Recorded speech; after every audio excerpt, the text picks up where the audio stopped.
Dear Lord, kung dumating man po yung araw na mapagod ako sa isang bagay na matagal ko pong hiningi sa iyo, ipaalala mo po sana sa akin na minsan akong lumuhod sa iyo sa panalangin. Ang mga bagay na mayroon ako ngayon ay dahil sa iyo. Lord, palakasin mo pa po ang loob ko.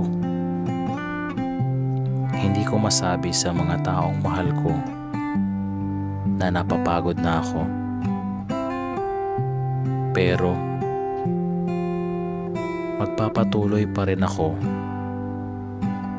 dahil alam ko na kasama kita sa kahit anumang laban na gagawin ko. Dahil alam ko na hindi mo ko pababayaan. At dahil alam ko na nandyan ka. Maraming salamat. Amen.